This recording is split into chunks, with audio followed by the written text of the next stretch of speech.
Prime rib is one of my favorite holiday meals.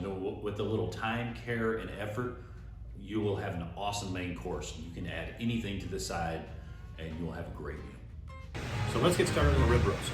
I trust the rib roast. It's not a necessity. It just makes it look nicer. It's a nicer finished product at the end after it's cooked. But it is not a necessary thing to do. If you want to take a look, I will show you. Here's the rib roast I have. This one has the bone in it. It'll cook more evenly if you have the bone in it. The great thing about a rib roast or a prime rib is anyone can make it. It is pretty simple to make. It's pretty simple to make the au jus, as long as you don't cook it too quickly. You want to use lots of rosemary to go on the outside in the beginning, and then to coat later on towards the end. This is about 4 ounces, not weight, volume of rosemary. Whole, and then chopped up. Of course, less.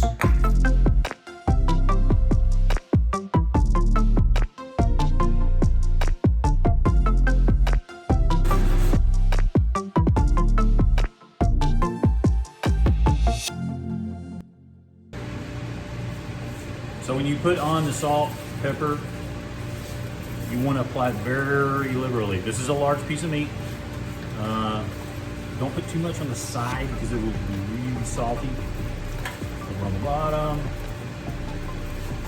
light it right on the side. Make sure you get the ends. Because when it comes out, it'll be a nice, crisp coating that everyone loves. Liberal amount of pepper. And then you'll take your rosemary and you want to make sure you reserve some. So you want to coat it really well on all sides. Okay, we're ready for the oven.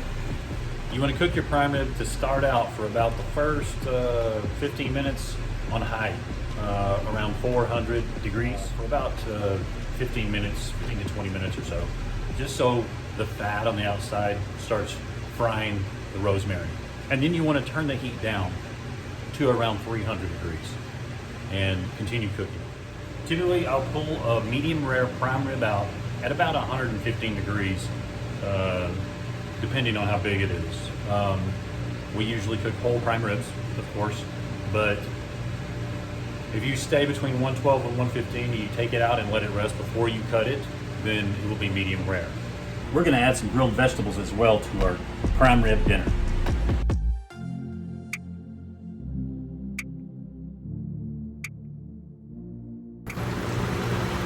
So my rib roast needs about 15 more minutes. I'm going to go ahead and add a little bit more rosemary, and I'm going to scoop some of the fat back onto the beef, just to hold that rosemary in place.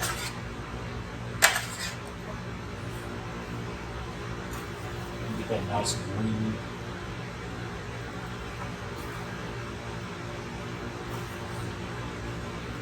Fresh flavor from the rosemary. Some people hate rosemary. Rosemary is one of my favorites as well.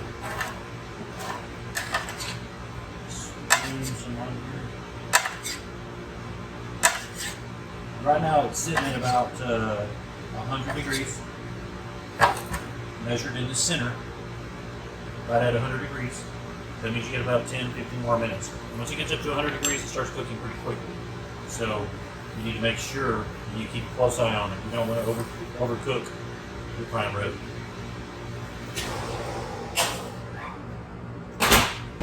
So my prime rib is done. I'm going to take it out. I'm going to let it rest. I'm going to remove it from the pan that it was in, and I'm going to go ahead and add some beef broth to it and swirl it around in there so I can get any leftover flavor from the prime rib that was in the pan.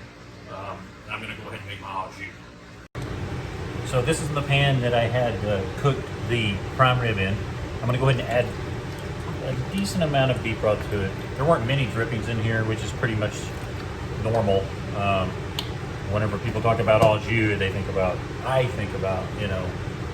the jus that comes from the beef. Well, it never provides enough.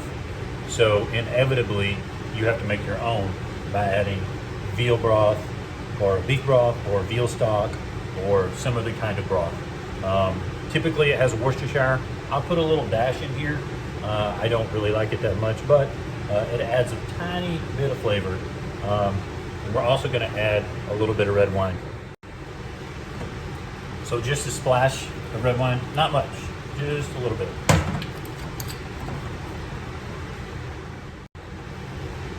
So I'm also going to add just a tiny bit of garlic, not too much. I'm going to put some whole thyme sprigs in here. No need to pick them. We're going to strain them out anyway. And a little bit of Worcestershire sauce. Not a lot. Just a little bit of flavor.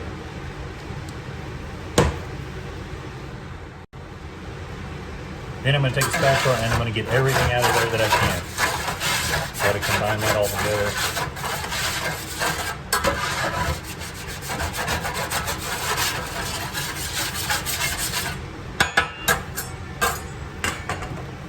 A little bit more beef broth in here.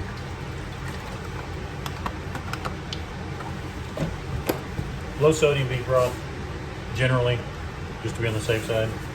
You can always add a little bit more salt, which I'm going to do right now. And a little bit of pepper.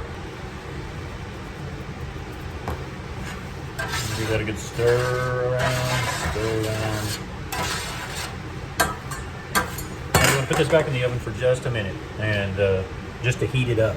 And then you're going to put it in a separate container so you can separate the fat from the jus. So this has been in the oven for about 5 minutes just to make sure that that fat separates from the jus. So you want to put it in a container that's a little bit taller, a little bit deeper, so that all the fat will rise to the top. And then you want to pop that in your freezer for about 15 to 20 minutes until you see the fat congeal.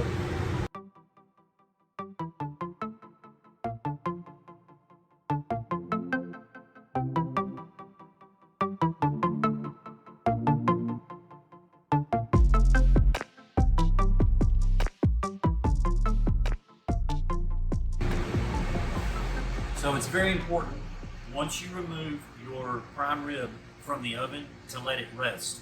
Do not cut it immediately, or else all of the liquid will run out of it.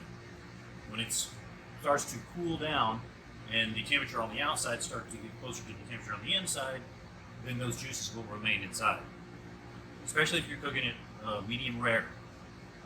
If you cook it medium well to well done and you cut it open, it's going to be dry as a boot. So please let it rest for 15 to 20 minutes before you cut it. It's one of the most important steps that you can follow whenever you are preparing a prime rib. The last ingredient that we're going to make is a very simple one, and it's open to interpretation however you want to make it, as long as you have these ingredients. You can make it stronger, you can make it weaker, whatever you want to do.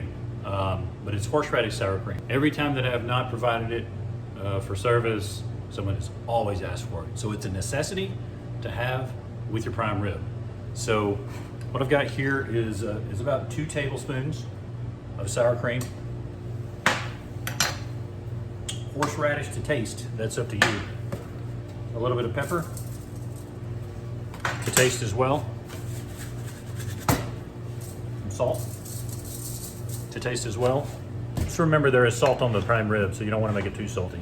There's also salt in the au jus. And then finally, Worcestershire sauce to taste. Depending on how much you like Worcestershire sauce, you can use less, more, whatever you like. You just give that a good mix.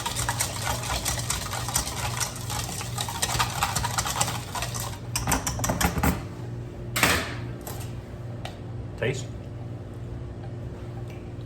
Oh, pretty good. And then you can serve.